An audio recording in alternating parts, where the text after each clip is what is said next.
मैं जो पाश्चात्य देशों में जो विकसित हुआ, वो वैसे के वैसे आपके सामने नहीं रखता हूँ, उसमें मूल्यों का फेरफार करता हूँ। जो मूल्य मुझे मान्य नहीं, वो नहीं कहता हूँ मैं। आप भारत में जाकर कोई भी पर्सनैलिटी डेवलपमेंट का क्लास चुनिए, उसमें आखिरी में आपको सब सिखाया जाएगा, उसका अंतिम उद्देश्य होगा, जीवन में आपको सक्सेस बनना है, दौड़ने वाला घोड़ा बनना है, रेस जीतनी है, रात-दिन दौड़ते रहो। मैं बिल्कुल नहीं सिखाता। उसके विपरीत मैं इंसानी मूल्यों को बहुत महत्व देता हूँ। श्याम मानव चैनल को आपका समर्थन देने के लिए चैनल को जरूर सब्सक्राइब करें। चैनल के नोटिफिकेशन पाने के लिए बेल आइकन भी दबाएं। सीमा सिंह, इनका सवाल है कि आप ह्यूमन रिलेशंस ये हिस्सा जब हमको सिखाते हो कोर्सेस में, तब वेस्टर्न कल्चर ध्यान में रखकर आप सिखाते हो। जैसे कि बच्चों को इंडिपेंडेंट बनाना चाहिए, ऐसा आप सिखाते हो। तो ये वेस्टर्न कल्चर में बच्चों का और माँ-बाप का रिलेशन इतना अच्छा नहीं रहता है, जैसे कि हमारे भारत जैसे देश में ये रिलेशन बहुत अच्छा रहता है। तो फिर ये विरोधाभास नहीं है क्या? देखिए, कोई भी जो रिसर्च होता है, वो केवल एक कल्चर का विचार कर नहीं किया जाता है। मैं जो बातें आपके सामने रखता हूँ, वो कई सालों के रिसर्च के बाद में जो रिजल्ट्स मिले हैं, उसके आधार पर मैं आपके सामने ये सब बातें रखता हूँ। अब कुछ बेसिक बातें, और बेसिक बातों के आधार पर बाकी के सब चीजें होगी। बेसिक बात यह है कि हर इंसान की स्वतंत्रता महत्व की है कि नहीं है।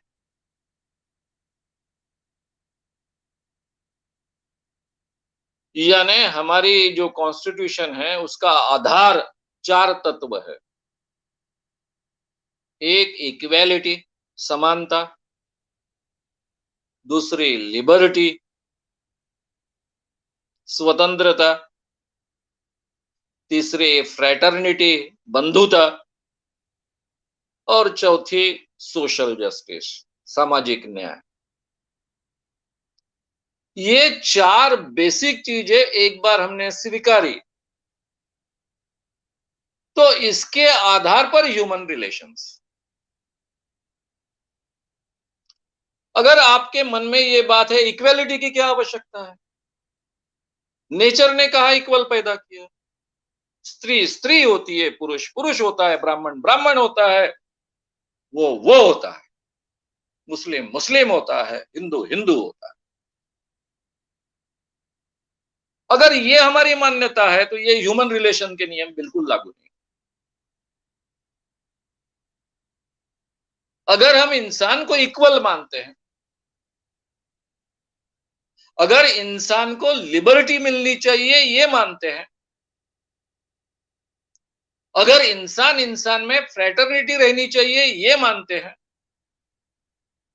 और उनको जस्टिस मिलना चाहिए ये मानते हैं, तो फिर ये ह्यूमन रिलेशंस के नियम आदर्श नियम हो सकते। तो बेसिक्स के आधार पर बहुत फर्क पड़ता है। तो आपको कौन से बेसिक्स स्वीकारने हैं? यानी बच्चों ने माँ बाप के गुलाम बनने चाहिए, जो हमारी परंपरागत मान्यता है। हमारी परंपरागत मान्यता में बच्चों को कोई भी स्वतंत्रता नहीं थी। वो हमारे फैमिली का एक हिस्सा थे। बच्चों ने वो 60 साल का भी हुआ, तो भी हमारी परंपरागत फैमिलीज में जो हमारे फैमिली का मुखिया होगा, उसका शब्द अंतिम होता था। उसको 60 साल के बच्चे को भी स्वतंत्र निर्णय लेने का अधिकार नहीं होता था। ये हमारी परंपरागत फैमिली की मान्यता है। हमारी परंपरागत फैमिली की मान्यता में स्त्रियों को स्वतंत्रता नहीं थी। स्त्रियों ने घर का जो मुखिया होता है उसको जो निर्णय होगा वो चुपके से अमल में लाना है। पूरी खानदान की इज्जत उस पर डिपेंड रहती थी। अगर ये मान्यता लेकर आप सोचोगे तो डेफिनेटली मैं जो सिखा रहा हूं वो बहुत गलत है। मैं हमारे कॉन्स्टिट्यूशन की ये जो 4 बेसिक्स हैं उसके 4 बेसिक मूल्यों के आधार पर हर बात आपके सामने करता हूं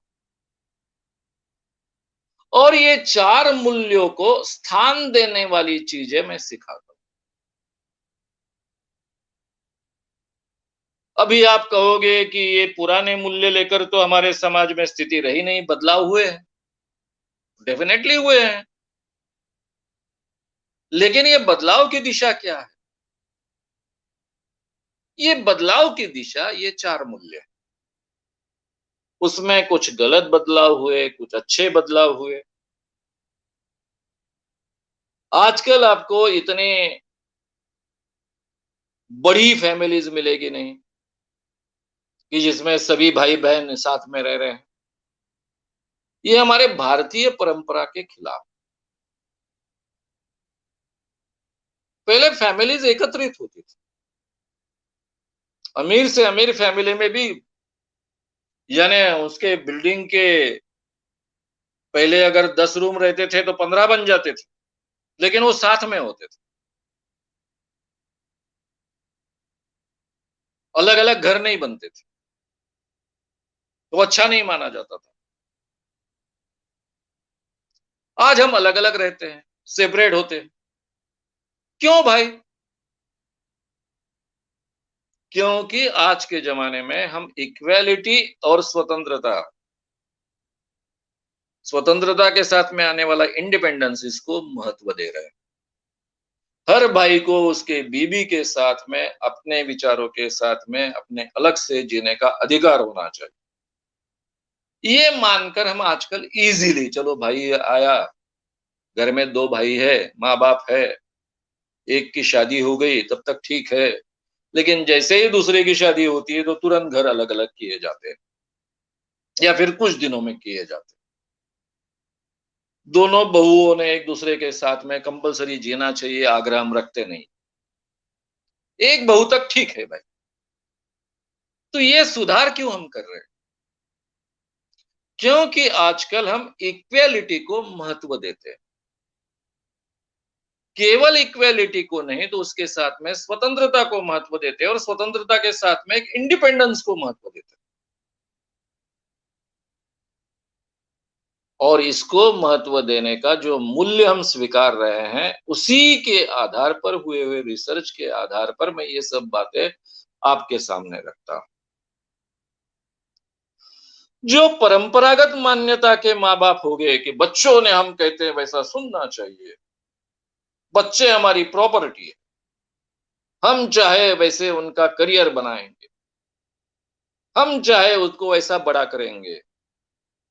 तो वो मेरे मूल्यों में बैठता नहीं, वो मैं सिखाने वाला नहीं। शायद मैं अकेला पर्सनैलिटी डेवलपमेंट के क्षेत्र में ऐसा व्यक्ति हूं। मैं बहुत समझ-बूझकर ये वाक्य का उपयोग कर रहा हूं।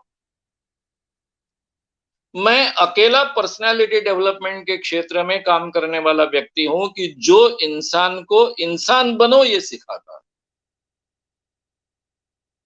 नहीं तो पूरे दुनिया में पर्सनैलिटी डेवलपमेंट का मतलब ही आप बहुत अच्छे हॉर्सेस बनो,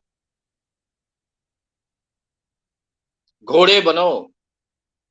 उसीलिए ये क्षेत्र निर्माण हुआ है ताकि आप बहुत अच्छे ढंग से दौड़ो, रेस को जीतो, सक्सेसफुल बनो, रात दिन दौड़ते रहो, दौड़ते रहो, दौड़ते रहो, सक्सेस बनते रहो, दौड़ते रहो, सक्सेस बनते रहो। इसके लिए फिर ह्यूमन रिलेशंस होते हैं, इसके लिए फैमिली रिलेशंस होते हैं, इसके लिए पति पत्नी रिलेशन होते हैं। पति पत्नी में अच्छा रिलेशन क्यों चाहिए? क्योंकि ये जो हॉर्स है, घोड़ा है, उसको घर में बहुत अच्छे ढंग से वातावरण मिलना चाहिए, ताकि कल जाकर नहीं, जब ऑफिस में जाएगा तो ये घोड़ा बहुत तेजी से दौड़ना चाहिए। ये जितना अच्छा दौड़ेगा उतना अच्छा मालिक को फायदा मिलेगा, कॉर्पोरेट्स को फायदा मिलेगा,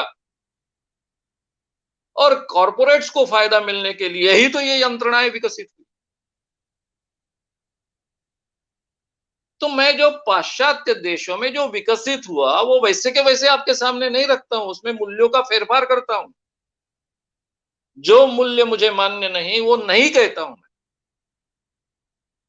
आप भारत में जाकर कोई भी पर्सनालिटी डेवलपमेंट का क्लास चुनिए, उसमें आखिरी में आपको सब सिखाया जाएगा, उसका अंतिम उद्देश्य होगा जीवन में आपको सक्सेस बनना है, दौड़ने वाला घोड़ा बनना है, रेस जीतनी है, रात दिन दौड़ते रहो। मैं बिल्कुल नहीं सिखाता। उसके विपरीत मैं इंसानी मूल्यों को बहुत महत्व देता हूं। तो इसलिए ये बात सही है कि ये जो सब रिसर्चेस होते हैं, भारत में तो कोई रिसर्च की परंपरा नहीं है। हमारे यहाँ के साइकोलॉजी डिपार्टमेंट, हमारे यहाँ के सोशियोलॉजी के डिपार्टमेंट हर साल पीएचडी देते हैं, हर साल अलग अलग पेपर्स लिखे जाते हैं, लेकिन उनके रिसर्च ढूंढने को जाओ तो उसमें एक भी महत्व की बात मिलेगी इसकी कोई गुंजाइश नहीं होती। इधर का उधर, उधर का इधर हो गया पीएचडी। तो इन विषयों का अगर गहरा अध्ययन आपको करना है तो आपको डेफिनेटली ब्रिटेन के रिसर्च, यूरोप के रिसर्च, अमेरिका के रिसर्च, ऑस्ट्रेलिया के रिसर्च, कनाडा के रिसर्च, इनके आधार पर ही अध्ययन करना पड़ता है। वहीं पर इन चीजों का इतना गहरा अध्ययन होता है। लेकिन ये जैसे के वैसे मैं आपके सामने नहीं रखता हूं। ये हमारे भारतीय सिस्टम में हमने ऑलरेडी जो हमारी कॉन्स्टिट्यूशन में मूल्य स्वीकारे हैं, इन मूल्यों को न्याय देने वाले जो भी रिसर्च अनुकूल है वो उठाकर मैं आपके सामने ये नियम रखता हूं। तो इसलिए आपको ये दिखेगा कि भाई ये कैसा आदमी है, अपने बच्चों को सिखाता नहीं कि दौड़ने वाले सक्सेसफुल घोड़े बनने हैं आपको। उल्टा मैं ये सिखाता हूं कि आपको जिस क्षेत्र में रुचि है उस क्षेत्र में आप अपने आप को महत्व दो। जिस क्षेत्र में आपको सही माने में लगता है कि मुझे ये करना है, अपने बच्चों को उस क्षेत्र में करने के लिए प्रोत्साहन दो। हर एक ने अच्छा डॉक्टर, अच्छा इंजीनियर, अच्छा आईटी बनना चाहिए, ये आवश्यक नहीं है। मैं तो यहां तक मानता हूं कि हर एक को क्यों जीवन में सक्सेस होना है,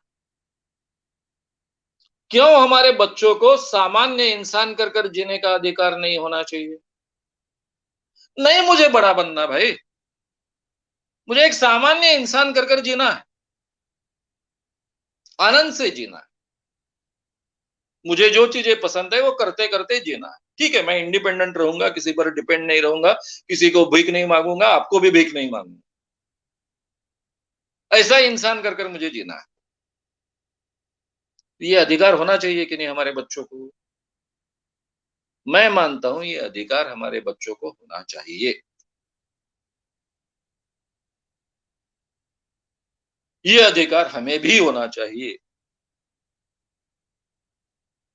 क्यों मैं दूसरों की अपेक्षाओं के साथ में ही अपनी जिंदगी निकालूं? हमारे पुराने फैमिलीज में यह कंपल्सन था, और आज हम अलग अलग फैमिलीज बना रहे हैं, सिंगुलर फैमिलीज बना रहे हैं, लेकिन वही अपेक्षाएं लेकर आ रहे हैं। ना हमारे बच्चों को हम बड़ा करते समय उनको स्वतंत्रता से जीने देते हैं, अपनी अपेक्षाएं उन पर लादते हैं, और बाद में उनसे अपेक्षाएं करते रहते हैं कि वो बड़े होकर फिर हमें संभाले।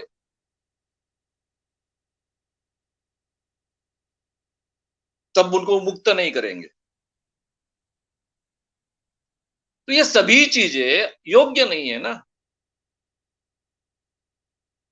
आपकी अपेक्षाओं के अनुसार हमारे बच्चे बड़े होने चाहिए, उन्होंने वही चीजें करनी चाहिए, ये भी लादना ठीक नहीं है। और हमारे बच्चों को हमने बड़े करने के लिए इतनी मेहनत ली है, इतना सब कुछ किया है, इतना त्याग किया है, इसलिए उन्होंने बाद में हमारी केयर लेनी चाहिए, हमें हमारी देखभाल करनी चाहिए, हमारी तरफ ध्यान देना चाहिए, ये अपेक्षा करना भी योग्य नहीं। इसलिए मैं जाहिर तरीके से कहता हूं, इवन बच्चों की परवरिश इस क्षेत्र में भी सिखाते वक्त ये कहता हूं कि माँ-बाप ने अपने बच्चों ने वो हमारी देखभाल करेंगे, ये अपेक्षा नहीं रखनी चाहिए। करते हैं तो बहुत आनंद की बात है। लेकिन हम इंडिविजुअली हमारे तरीके से अपने आप की व्यवस्था कर रखेंगे। तो मुझे लगता है कि आपके ध्यान में आया होगा कि मैं चाहे इस परंपरा की बात हो, चाहे पाश्चात्य परंपरा की बात हो, जैसी की वैसे उठाकर आपके सामने नहीं रखता। मैं जो भी बात आपके सामने रखता हूं, वो हमेशा उसके बेसिक में ये 4 मूल्य होते हैं जो हमारे कॉन्स्टिट्यूशन का आधार है।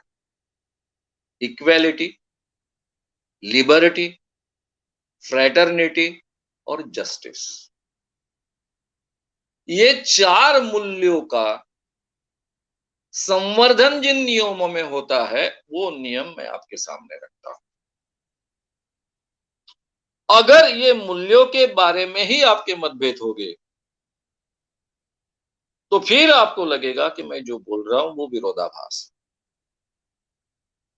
अगर ये मूल्य आपको स्वीकारनीय है, योग्य है, ऐसा लगता है, तो फिर मेरे आज तक मैंने जो भी क्लासेस ले रहा हूं मैं, उसमें आपको एक भी जगह ऐसी नहीं मिलेगी कि जो इसके खिलाफ जाती। ये 4 मूल्यों का अवमूल्यन करती है। ऐसी एक भी बात मेरे किसी भी वर्कशॉप में आपको नहीं मिलेगी। जो भी मिलेगी वो इनका समर्थन करने वाली मिलेगी। अब ये बेसिक्स हमने स्वीकारना है, नहीं स्वीकारना है, ये हमारी स्वतंत्रता है और इस स्वतंत्रता का मैं आदर करता हूं। इसलिए जो भी बोलेगा कि ये मूल्यों की आवश्यकता नहीं है, उसको ये कहने का अधिकार है। लेकिन कहने का केवल अधिकार है, अमल में लाने का अधिकार नहीं, क्योंकि हमारी कॉन्स्टिट्यूशन उसका अधिकार हमें देती नहीं। ये भी बात मुझे इसके साथ में कहनी होगी। श्याम मानव चैनल को आपका समर्थन देने के लिए चैनल को जरूर सब्सक्राइब करें। चैनल के नोटिफिकेशन पाने के लिए बेल आइकन भी दबाएं।